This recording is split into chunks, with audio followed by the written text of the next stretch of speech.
This is Vika with Healthy Hustle. Today I wanted to show you how I feed my sourdough starter, what my process looks like when I feed my starter, because I want to make more bread because we only have this much left, and by the time my next loaf is ready, this will be gone because sourdough starter is not a quick one. It takes a couple of days for me to make a loaf or two.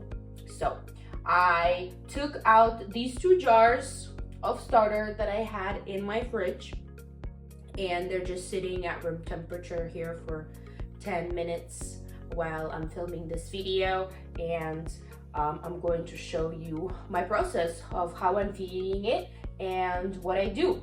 The starter in this jar has whole wheat flour, and you can do that with your starter. You can feed it with whole wheat flour. That's what I have in here. And then this jar is what was left from my starter when I last baked. So it rose, I added it to make my dough, and this is what I had left over, and I just stuck it into my fridge. So I don't know how much is in these jars, so I'm going to show you my process, how I go about feeding my starter before I bake. Let's get into it. So I have my 2 jars of the starter right here, and say you are a beginner and you just got this starter from a friend in a jar, right? You didn't want to make your own starter, so you got some from a friend and they gave it to you like this in a jar, and you have no idea how much this is, because I don't know how much this is. I don't know how much this is.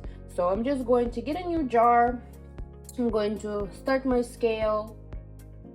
I'm going to put this on here. I'm going to clip the tap button, and then I'm going to put the starter in here. So I'm going to mix the one with the whole wheat and one with the whole flour. You have just regular, that's fine. It doesn't matter, as long as we just know how much is in this jar, okay? 27 right now, and then let's add some of this one. 50, okay, 92. It doesn't have to be a round number, as long as we know how much this is. And then now we just have to feed this to activate it, because right now it's discard, right? It's not ready for baking or anything.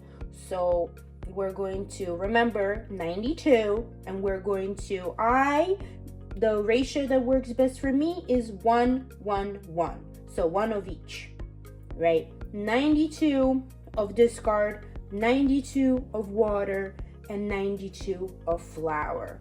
So we have 92 of the discard or of our hungry starter, and we're going to do 92 grams of flour. Zeroed out our scale. 92 grams of flour, and same thing with the water, 92 grams of water. This is water from the water bottle, not from my sink. Unless you have a filter installed, you can use that, but if you don't have any filter installed in your water, most likely has chlorine, and I believe that kills the yeast, natural yeast, all that stuff. The water bottle is good. 92, 91 now, say. Okay, it's fine. 93, it's fine. Not that big of a deal. 1 gram there, 1 gram there, it's fine. So now we are going to mix all of this. And it should be a very thick pancake batter, that's what they say. And to give it a really good mix, I like to use a knife or something sharp, because I like to, helps get the edges really good. Like this. Mix, mix, mix. Now we're going to put a rubber band around this line, so we know where we started. And now we will be waiting until it doubles. I just put a lid over it like this, put it on my counter, somewhere where it's warm. Sometimes I'll put it outside, if outside is really warm and the AC is inside, then I want it to go quicker, then I will put it outside. You can put it in warm water, stick it into a bowl of warm water. And then now that I have these jars, I'm going to combine these jars. You know, I have my starter going, you know, and then I have these two jars. What do I do with it? I don't want to have these two jars. I want to just have one jar, right? So I'm going to combine them. Once I combine my jars, I'm just going to do 1 tablespoon of flour, 1 tablespoon of water. Basically the same thing I'm feeding it, only I'm not measuring anything. Well, I did do 1 tablespoon of flour and 1 tablespoon of water. That's the same, but I don't know how much is in here, and I don't really care because this is what was left over. I will be putting this in the fridge for next time I want to bake. And I can add some whole wheat flour if I want. And this is what it looks like. I'll be sticking this into my fridge until next time I want to bake, next time I want to go through this process again. I only have 1 jar. So this is the jar we fed to bake later, and it should double up until around here, and it will just sit like this with the lid hovered over until I'm ready to bake. And then this jar is going to go back in the fridge because I want some sourdough starter for next time. Whenever this doubles, I don't know, maybe I'll use all of it, maybe not, we'll see. If there is some left over from when I use it, I can add it back into this jar, or I can just leave it in this jar or put it in a separate jar, whatever you want to do. A couple of tips that I feel like are useful when making sourdough is that you want to feed your starter in the morning. The earlier the better, because when feeding your starter, you have to wait until it rises, and so you just have to be checking up on it. You also feel like have to be home or coming back soon if you're out, just to check, how is my starter doing? What if it's flowing out of here? You know, like, you don't want that to happen. You want to catch it. And so say it's 9 a.m. you fed your starter. At 3 p.m. you can mix the dough in. It's not too late because sourdough is a process. You have to do stretch and folds when you are mixing the dough, and so because of that, starting earlier is good. You don't want to feed your sourdough starter at 12 p.m. then it rises at 6 p.m. and you have to be working with the dough for 3 more hours until 9 p.m. I mean, who wants to do that, right? You can if you want. I've done it. But earlier is better, always works out better for me. Say you go work out at 6 a.m. Feed your starter 5:30. It will be ready so early you can work with it. Say it's a Saturday and you want to make your bread for the week, right? Saturday is a perfect day to start. You feed your starter on Saturday morning, you go about your day, you come back at 3 or 4 p.m. It should be okay, and then it rises for you, and then you mix the dough and go through all of that process, and you leave the dough overnight to bulk ferment. That's working with the dough is for another video, but I'm just saying that you need to start your process early. When I was teaching my grandma how to do it, I called her and I'm like, so did you feed your starter? Oh, it's still rising. I'm like, it's 7 p.m.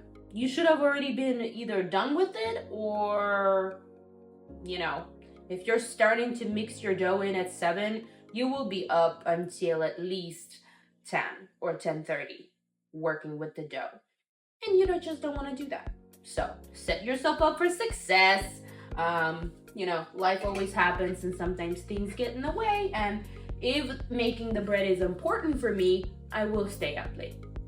And I haven't bought store bread since I started making sourdough, and it's worth every minute and every second of my time. So life sometimes gets in the way.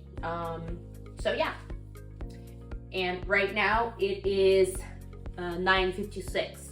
So for me, this is kind of late, but hopefully we'll be okay. I will put a timestamp what time it will be when this doubles, when I'm ready to work with this. So, and yeah, I'm going to put this away in my fridge for later.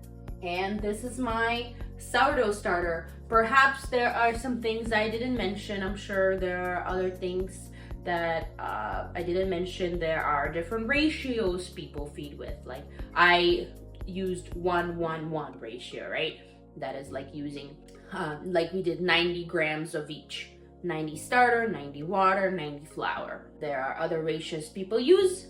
This is the ratio that works best for me, and I like to stick to this one. So, okay, thanks so much for watching. I will update you when this doubles. Bye-bye. Okay, it's about 4:15 in the afternoon. It's been about 6 hours since I fed this starter. It is all nice and doubled. It is so bubbly. Let's take a look inside. I don't want it to leak out, but it's nice and bubbly. Ooh, you can see all the bubbles. And so now I can start baking with this. This is what is called an active starter. Thanks so much for watching. If you want to see my content in short form, you can follow me on Instagram or TikTok at Healthy Hustle Zone. Thanks so much. Bye.